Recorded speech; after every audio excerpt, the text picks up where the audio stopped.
Let's read this question. So this question says, each of the three blocks PQR shown in the figure has a mass of 3 kg.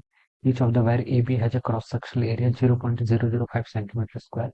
Young's modulus given a neglect friction. Find the longitudinal strain developed in each of the wire. आपको यहाँ पर क्या बताना है? longitudinal strain की value बतानी है, ठीक है।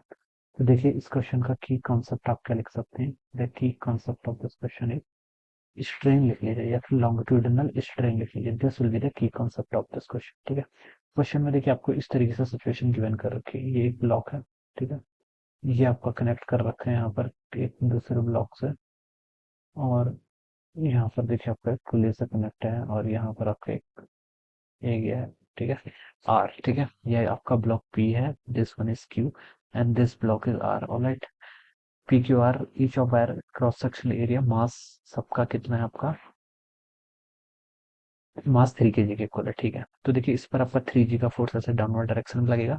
यहाँ पर कुछ टेंशन होगी, ठीक है। इस टेंशन को मैं वायर बी है ना, ये वाली वायर बी है, देखिए क्वेश्चन में बोल रखा है ये A है, तो यहाँ पर आपकी जो टेंशन है इसको टीबी बोल देता हूँ, ठीक है। तो इस पर आपकी टेंशन टीबी ऐसे लगेगी। ये वायर ए में जो टेंशन लगेगी इसको टी ए लिख लेता हूँ, ये टी ए टेंशन ऐसे हो जाएगी, ठीक है। ये हम इस तरीके से ऐसे लिख सकते हैं। ऑलराइट, अब देखिए इस क्वेश्चन को सॉल्व कर लीजिए। हमें लॉन्गिट्यूडिनल स्ट्रेन बताना है। पहले तो देखिए बच्चों, आप यहाँ पर न्यूटन लॉज ऑफ मोशन लगाइए। मान लीजिए इस सिस्टम का पूरा एक्सेलरेशन ए के इक्वल है, ठीक है। ये आपका डाउनवर्ड जा रहा है ए एक्सेलरेशन से। तो देखिए अगर मैं बी वाले ब्लॉक सॉरी आर वाले ब्लॉक पर एनएलएम लगाऊं तो मैं लिख सकता हूँ 3 ए किसके इक्वल होगा? आपका 3G माइनस आपका टीबी के इक्वल हो जाएगा। एक इक्वेशन ही आ जाएगी, ठीक है। क्यू ब्लॉक की अगर मैं एपीडी बनाऊं तो क्यू का मास भी 3 ए के इक्वल है, ठीक है। मास 3 kg के इक्वल है, तो 3 इज इक्वल टू कितना होगा? टीबी माइनस टी ए के इक्वल हो जाएगा।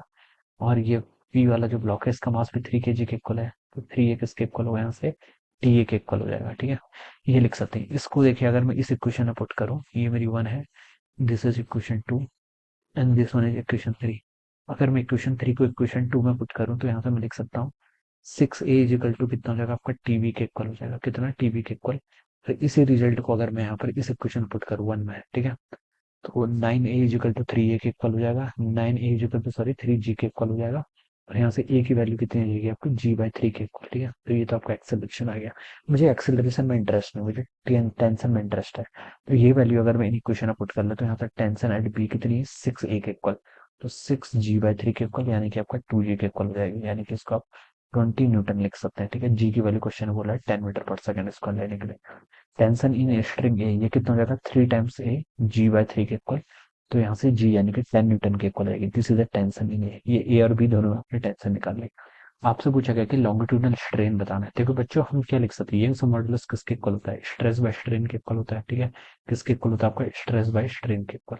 तो यहाँ से आप लिख सकते हैं जो आपका स्ट्रेन होगा, ठीक है, स्ट्रेन किसके इक्वल हो जाएगा? यहाँ से आपका स्ट्रेस डिवाइडेड बाय क्या? आपका यंग्स मॉडुलस, ठीक है। ये लिख सकते हैं यहाँ से।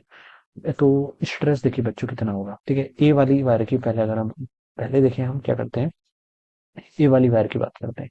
ए वाली वायर में देखिए आपका कितना क्या होगा? आपका स्ट्रेस स्ट्रेस होगा। देखिए आपकी टेंशन ए टेंशन लग रही है, ठीक है, वो कितनी है? आपकी 10 न्यूटन के इक्वल। तो ये स्ट्रेस स्ट्रेस किसके इक्वल आता है? आपका फोर्स फोर्स के यहाँ पर टेंशन का फोर्स है divided by area. Area wire का गिवन कर रखा है क्वेश्चन में, देखिए 0.005 सेंटीमीटर स्क्वायर। आप इसको 5 × 10⁻³ सेंटीमीटर लिख लीजिए। फिर ये इसको आप मीटर में कन्वर्ट करेंगे तो सेंटीमीटर का स्क्वायर है, तो 10⁻⁴ मीटर स्क्वायर हो जाएगा, ठीक है। इतना आ गया। डिवाइडेड में आपका यंग्स मॉडुलस है जिसकी वैल्यू 2 × 10⁻11 के इक्वल गिवन कर रखी है, ठीक है। तो देखिए इसको यहाँ से कैलकुलेट करेंगे तो कितना आएगा? 10 डिवाइडेड बाई 5 × 2 कितना होता है? 10 के इक्वल होता है। 10⁻³ और -4 कितना? -7। -7 और +11 करेंगे तो 10⁻⁴ के इक्वल हो जाएगा। 10 से यहाँ पर 10 कैंसिल, 10⁻⁴ मीटर ऊपर आ जाएगा, ठीक है। इसको आप क्या लिख सकते हैं? इसका इसको आप ऐसे भी लिख सकते हैं 1 × 10⁻0.1 मिलीमीटर भी लिख सकते हैं। क्या लिख सकते हैं? इसको आप देखिए 10⁻⁻1 इंटू 10 मिलीमीटर हो जाएगा, ठीक है, जो कि आपका 0.1 मिलीमीटर हो जाएगा। ये लिख सकते हैं।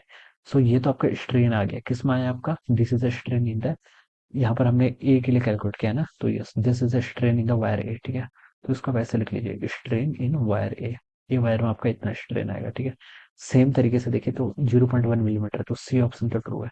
बी पर भी देखिए यहाँ पर कैलकुलेट करके देख लीजिए। बी पर देखिए कितना स्ट्रेन आएगा? बी पर आपको स्ट्रेन निकालना है, तो बी पर देखिए बच्चों कितने टेंशन लग रही है। बी पर टेंशन एट बी आपका 20 न्यूटन के इक्वल है, तो यहाँ पर आप 20 पुट कर लीजिए, ठीक है। डिवाइडेड बाई एरिया तो वही रहेगा 5 × 10⁻³ × 10⁻⁴ divided by Young's modulus, again ये भी इतना रहेगा। तो ये पूरी कैलकुलेशन सेम ऐसी है, बस यहाँ पर 2 से ज्यादा है, तो इसका आंसर आपको फाइनली 0.2 मिलीमीटर के इक्वल आ जाएगा, ठीक है। ये भी आपको देखिए बी में 0.2 मिलीमीटर यानी कि डी ऑप्शन में ट्रू है। तो बच्चों सी एंड डी दोनों ही ऑप्शन यहाँ पर ट्रू है, ठीक है। तो आप क्या लिख सकते हैं, option C and D both are the right answers of this question. So I hope you all understood this concept. All the best and thank you so much.